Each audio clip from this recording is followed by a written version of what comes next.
বিসমিল্লাহির রহমানির রহিম। আসসালামু আলাইকুম। বাসায় বানানো কেক নাকি বেকারির মতো মজা হয় না? কেন হয় না? চলুন আজকে জানি আমরা কি করলে বেকারির মতো একদম তুলতুলে সফট মুখে মিলিয়ে যাবে এরকম কেক কিভাবে বাসায় বানানো যায় এবং যেটা বানানোর পর আর বেকারি থেকে কিনে খেতে হবে না,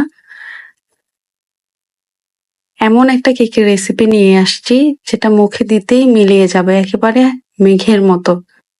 আমাদের আজকের recipe Swiss roll cake. Swiss roll তৈরির জন্য আমাদের প্রথমেই প্রয়োজন ডিম। আমরা ডিম থেকে ডিমের সাদা অংশ এবং ডিমের কুসুম আলাদা করে নিব। আমাদের আজকের রেসিপিতে প্রয়োজন 3টি ডিম। ডিম 3টি একেবারেই রুম টেম্পারেচারে থাকবে। যদি ফ্রিজে থাকে আমরা ফ্রিজ থেকে মিনিমাম 1.5 থেকে 2 ঘন্টা আগে ডিম ফ্রিজ থেকে বের করে রাখবো। এরপর দিচ্ছি 1 চিমটি লবণ। এরপর আমরা একটি ইলেকট্রিক বিটারের সাহায্যে ডিমের সাদা অংশটা বিট করে নিচ্ছি। একটু ফোমি ফোমি হবে সেই পর্যন্ত। এখন আমরা ডিমের সাদা অংশের সাথে 30 গ্রাম চিনি অ্যাড করব, যেটা আমরা একবারে ঢেলে দিব না, আমরা 2 বারে দিব এবং প্রতিবার আমরা মিডিয়াম স্পিডে বিট করব। সাদা অংশটা যেন ফোম হয়ে যায়। বাকি অংশ চিনিটুকুও দিয়ে দিচ্ছি এবং বিট করে নিচ্ছি। বিট করতে করতে একটা পর্যায়ে দেখা যাবে ডিমের সাদা অংশটা ফুলে স্টিফ হয়ে ডাবল হয়ে গেছে। একেবারেই স্টিফ পর্যায়ে থাকবে, তখন হচ্ছে আমরা ধরে নিব যে হ্যাঁ আমাদের ফোমটা হয়ে গেছে। এবারে ডিমের যে 3টা কুসুম ছিল সেটার সাথে আমি 1 টিস্পুন ভ্যানিলা এসেন্স অ্যাড করছি এবং 40 গ্রাম চিনি দিয়ে বিট করে নিচ্ছি। ডিমের ফোমটাকেও আমরা বিট করে নিব সেই পর্যন্ত যতক্ষণ না গাঢ় কমলা থেকে একেবারেই হালকা হলুদ রং হয়ে যায়। এখন আমরা 30 গ্রাম লিকুইড দুধ অ্যাড করে দিচ্ছি আর দিচ্ছি 30 গ্রাম খাবারের তেল, যেটা সয়াবিন তেল। এখন আমরা বিট করে নিব যেন চিনিটা ভালোভাবে মিশে যায়। এবার আমরা একটা ছাঁকনি বা স্ট্রেইনার নিব, যেখানে আমি 1 টেবিল চামচ কর্নফ্লাওয়ার অ্যাড এবং সাথে দিলাম 1/3 কাপ ময়দা এবং ভালোভাবে চেলে নিলাম এবং একটি হ্যান্ড হুইস্কের সাহায্যে আস্তে আস্তে করে আমরা মিশিয়ে নিব। শুকনো উপকরণগুলি আমরা সাবধানতার সাথে মিশাবো যেন ফোম ভাবটা বজায় থাকে।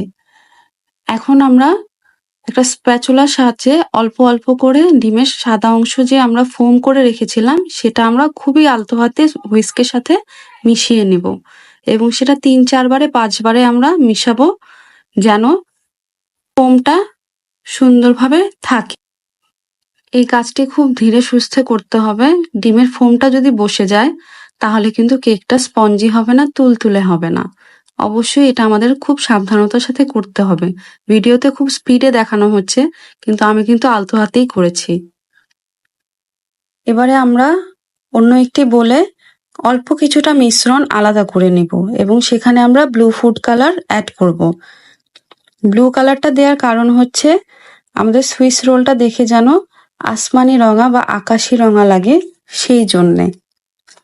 অবশ্যই সেটা আস্তে ধীরে করতে হবে যেন মিশ্রণটি বসে না যায়। ঠিক এই পদ্ধতি অবলম্বন করে আপনারা যে কোনো কালার মিক্সিংই করতে পারবেন। এবার আমি 10x12 ইঞ্চির একটি শীট মোল্ড নিয়েছি, যেখানে আমি আমাদের কালার ছাড়া যে মিশ্রণটা ছিল সেটা অ্যাড করে দিলাম। স্প্যাচুলার সাহায্যে একটু ভালোভাবে স্প্রেড করে দিচ্ছি যেন ব্যাটারটি চারপাশে সমানভাবে বসে যায়। এবারে একটি পাইপিং ব্যাগে আমি সেই কালারিং ব্যাটারটি নিয়ে একটু জিগজ্যাগ ভাবে বা যেভাবে ইচ্ছা সেভাবে আমরা দিয়ে নিব। পাইপিং ব্যাগে নেয়ার কারণ হচ্ছে একটা ব্যাটারের কালার যেন আরেকটা ব্যাটারের সাথে পুরোপুরি মিশে না যায়। আমরা যে ইফেক্টটা ক্রিয়েট করতে চাচ্ছি সেটা পাইপিং ব্যাগ দিয়েই হচ্ছে সুন্দর মতো বসবে, তাই পাইপিং ব্যাগে করা। এবার স্প্যাচুলার সাহায্যে আমি একদম উপর থেকে নিচ পর্যন্ত একটু ঘুরিয়ে ঘুরিয়ে দিচ্ছি যেন একটু সোয়ার্ল এফেক্ট আসে।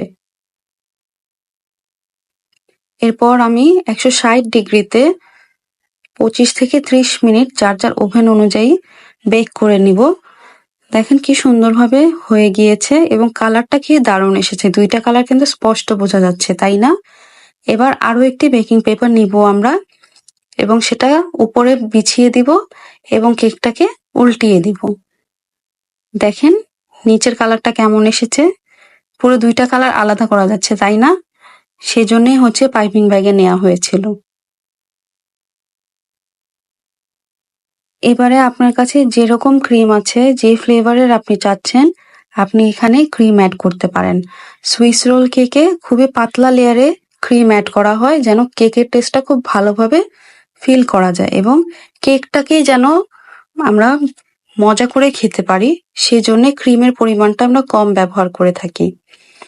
এবং আপনারা চাইলে বাদাম এবং চকলেট চিপসও অ্যাড করতে পারেন। আমি বাচ্চাদের জন্য বানিয়েছি, তাই আমি এগুলো অ্যাড করেছি। এগুলো তো বাচ্চাদের বেশ পছন্দ। এবার আমি দেখানো পদ্ধতি অনুযায়ী রোল করে নিয়েছি বেকিং পেপার দিয়ে ঘুরিয়ে ঘুরিয়ে। এবারে আপনি চাইলে উপরে একটু ডেকোরেশন করে নিতে পারেন।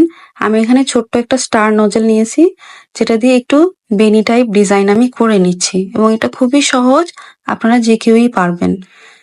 এই তো তৈরি হয়ে গেল আমাদের আজকের cotton soft Swiss roll cake, যেটা বানানো এখন একেবারেই সহজ। আপনারা চাইলে উপরে এইভাবে চকলেট চিপসও ছিটিয়ে নিতে পারেন, যেটা বাচ্চারা খুবই পছন্দ করে। এবার চলুন একটু দেখি কেটে যে কেমন হয়েছে দেখতে। এই কেকটিতে আলাদা করে সুগার সিরাপ ব্যবহারের কোনোই প্রয়োজন নেই। এখন বাসায় এরকম একটি কেক আপনি নিজেও তৈরি করতে পারবেন। তুলার মতো সফট আর বেশ স্পঞ্জি একটা কেক, যে কেক বেকারি থেকেও অনেক ভালো।